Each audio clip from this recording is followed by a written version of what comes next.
What's up, everybody? This is Minister Crush here, and I want to invite you to my 365-day challenge. And today is day 42.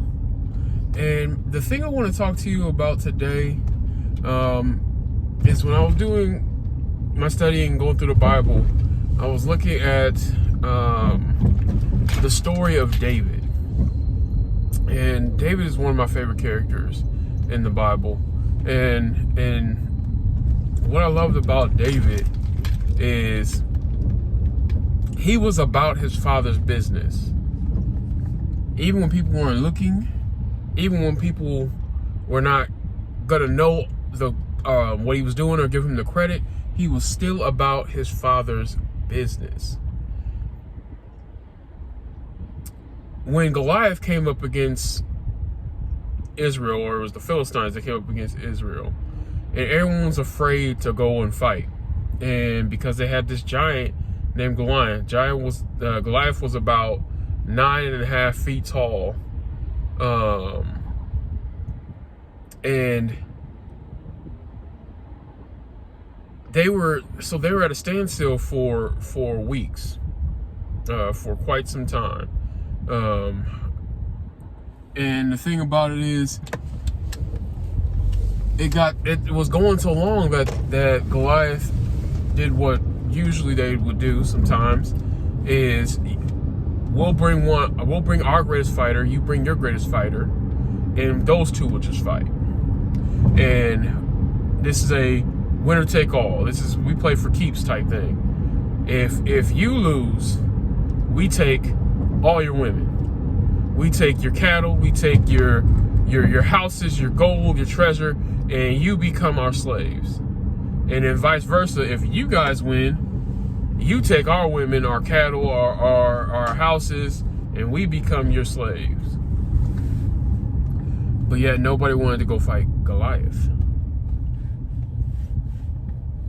So David, who's the youngest brother, youngest son of Jesse, his dad goes to him and tells him, well, your brothers are out at war.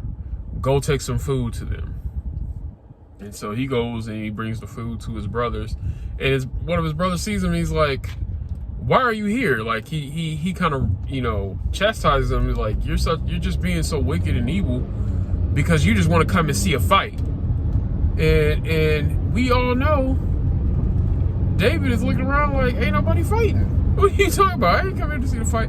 I came here to bring food, but what is going on? Like, what's happening? And he started listening to, the soldiers talking, and then the soldier was telling him, or just saying to each other, well, whoever goes down and fights Goliath, they will get gold from the king, or whatever case may be. And he's like, oh, okay. And so he's listening a little bit more, and he hears, well, whoever goes and fights Goliath, the king is going to allow him to marry his daughter. He's just like, oh, so there's a lot of perks in it going down to fight Goliath.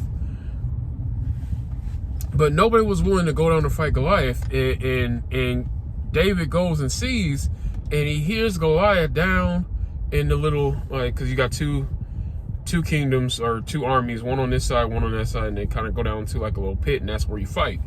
And he sees Goliath down there, and he's just cursing and just blaspheming the name of God. And David is just like, what are we doing to this? What are we going to do to this uncircumcised Philistine who's out here just dragging the name of God in the mud? Like, we're not... David could see something that the rest of Israel could not see. That we serve the one true living God.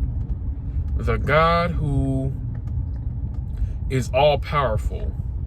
And if he's on our side, nobody can defeat him. Everybody in Israel was afraid of Goliath, a man, because he was a giant. But they did not understand that a giant is nothing to a God. So David decides he's going to fight him. And so Saul calls him in, and Saul puts on all his armor on David. And David, still kind of young, Sure, first of all, he's not as tall as Saul is. Saul is the tallest man in Israel. When it comes down to it, first of all, he's the king. So as the king, you should be number one on the list, ready to go out there and fight. You should be number one, because number one, you're the tallest person in Israel. You are a proven fighter, but you just like everybody else, scared. You are also anointed, but you were like everybody else and you're afraid. But anyway, so he takes the armor and he puts it on David, and David he has it on, and I can promise you, because David is not his stature. He's not a grown man, and he's not, he's not tall. Like, he's not over 6 feet tall. All this stuff, I'm sure, does not fit him. David says to him, I cannot wear this. I have not proven it. It's weird that people tend to try to put something that was meant for them on someone else. If this is meant for you, why aren't you out there using it? You want me to put on your armor to go out there and fight Goliath when you won't even put on your armor and go out there and fight Goliath. I have not proven it, so I'm not going to put it on. If it don't work for you, why do you think it's going to work for me? I'm going to go out there with what I've been proven with, what I've been given, God has given me, and I've been working with. So David took off the armor, he took off the shield. I can't wear your equipment to go to battle. It's not going to work for me. We got to stop trying to put somebody else's stuff on, be somebody else, and do things the way they do it. It works for them, and that's why you are attracted to it, because it works for them. It is not proven for you. God has only, the thing about this is that we have to understand, God has only made one you, and you are the only person that can be you. People can try to imitate you, but it's not the authentic you. Nobody can be Minister Crush. People can try to imitate Minister Crush, but whatever God has designed for Minister Crush is for Minister Crush. Whatever authority God gave to Minister Crush is for Minister Crush.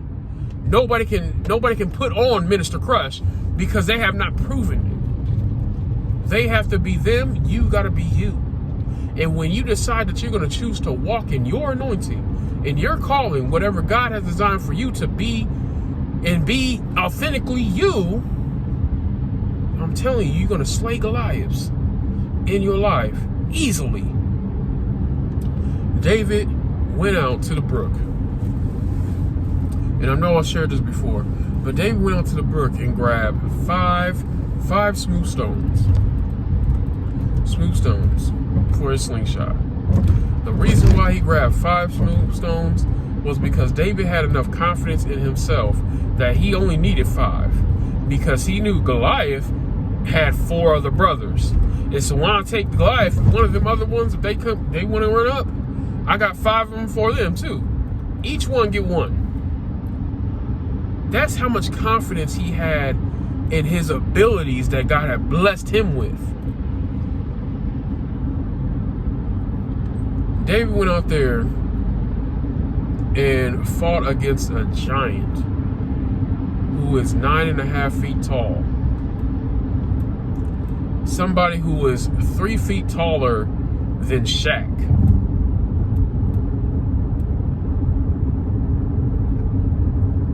And then he told him while he was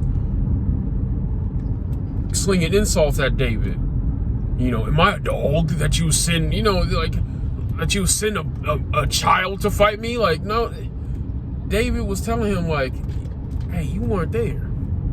When I was protecting my father's sheep, a lion came and took one of my father's sheep.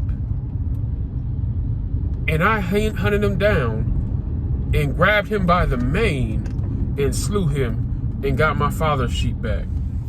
Another thing that I love about it is because he referred to the sheep as his father's sheep. Not his sheep. His father's sheep.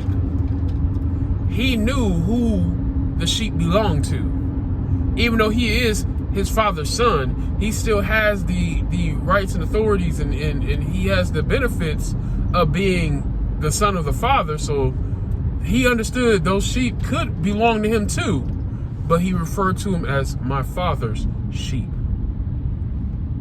David had the right perspective that he was not the owner, he was the steward. His father's the owner.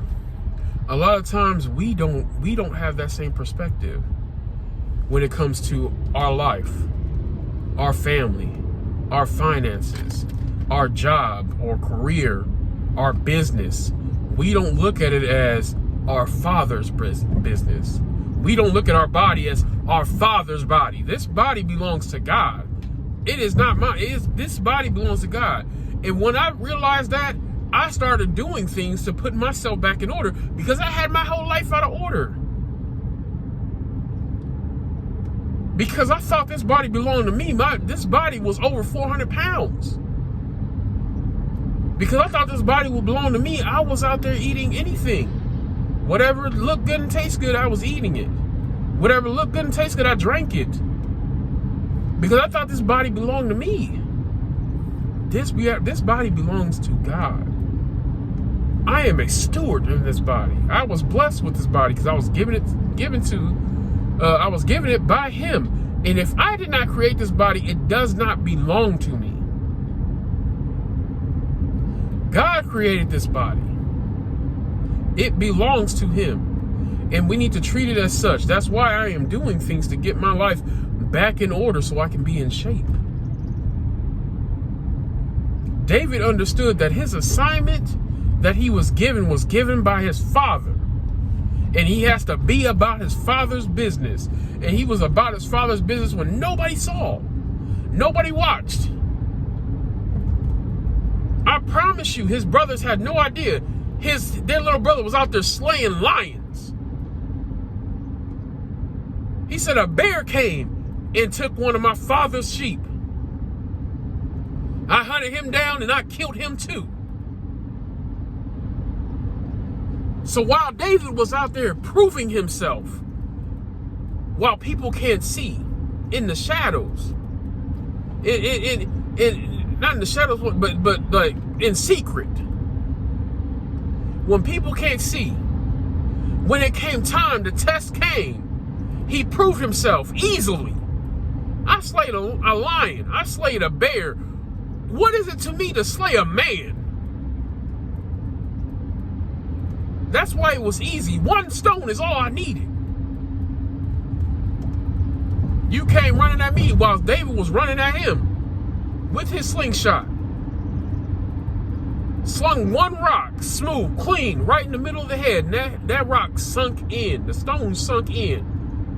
And Goliath fell. Then David went up to Goliath and grabbed his sword. Now, let me tell you, if you're over 9 feet tall, the spearhead that you carry is probably 20 pounds or more. The sword that you carry is probably 30 pounds or more. And if you're over 9 feet tall, that sword that you're carrying is probably over 5.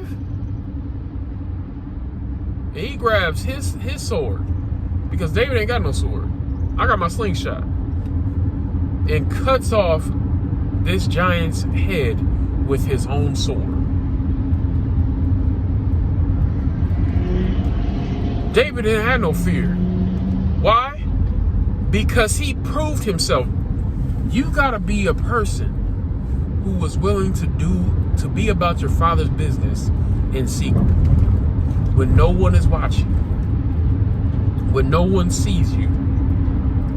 When you are a person who's about your father's business, when no one sees you, trust me, when the time comes, because Abraham Lincoln said, I will prepare myself so that when if my time comes, I will be ready. Minister Crush says that your time is going to come whether you're prepared or not. So better be prepared. Ain't no if, it's gonna come. And you either can take advantage or you miss the opportunity. And too often we miss the opportunity because we failed to prepare. David did not fail to prepare. He was prepared. You got to be a person that has done it so many times. Not done it until you get it right. Done it till you can't get it wrong.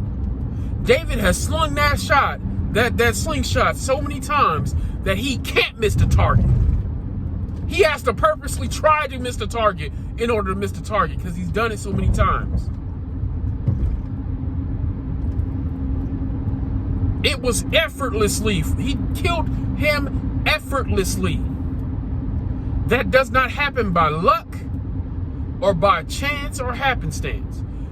He did it because he proved himself time and time again in secret when no one was looking. Because if his brothers had known, they would have made sure that his brother was on the field with them.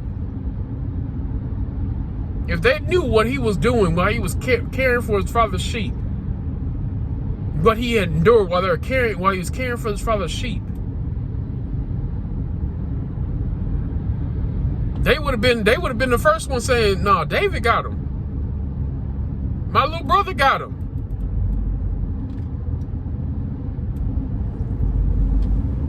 We gotta be the people that are willing to prove ourselves in secret, because we are about our Father's business. We don't care who's looking. We don't care about getting the credit. We don't care about getting the glory. All of that belongs to Him. And when we are willing to prove ourselves when no one is looking, I'm telling you, when your time comes, not if, when your time comes, you will show yourself proven. You will show that you have put the effort in, the time in, while no one was looking, that it comes off effortlessly. People will see you be amazing and outstanding and wonder how are you so good, because they don't see the countless hours that you have put in. That's the difference between an amateur and a professional. An amateur has spent more time doing what they're supposed to do instead of preparing. A professional has spent more time preparing in what they're supposed to do than actually performing it. An amateur wants to perform. They don't want to practice.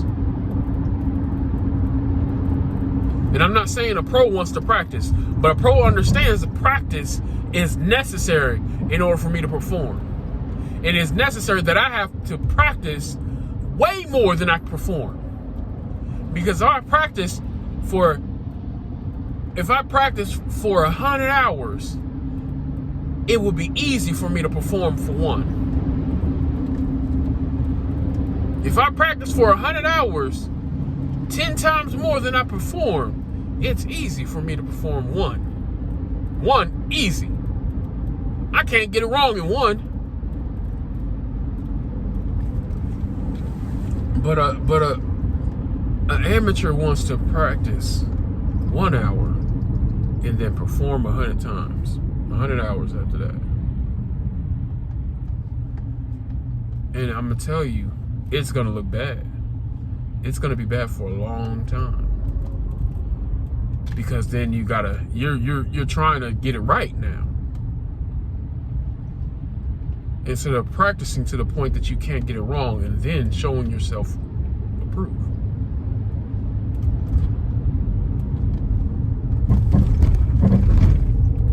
It was easy for David to slay Goliath because he was about his father's business.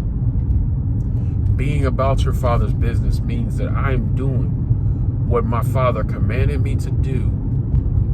I don't care who's looking. I don't care who's not looking. I don't care who's gonna give me thanks, who's not gonna give me thanks, who's gonna give me gratitude, who's not gonna give me gratitude, who's gonna appreciate it, who's not gonna appreciate it, because the truth of the matter is, it's about my father. It ain't about me. So I'm gonna make sure that I'm approved. because when my time comes, I don't want to misrepresent my father. When you've grown up, a lot of you have experienced this saying that when you were out there in the streets, your parents, grandparents, whoever, caretaker, whoever took care of you will say, I want you to make sure that you're behaving because you are a representation of me. And I don't want people to be misrepresented because of your actions. I don't want to be misrepresented because of your actions. It's the same thing with God. We are a representation of him. We need to stop misrepresenting him with our actions. I hope this blesses someone. I'm Minister Crush, and until next time, take care. Peace.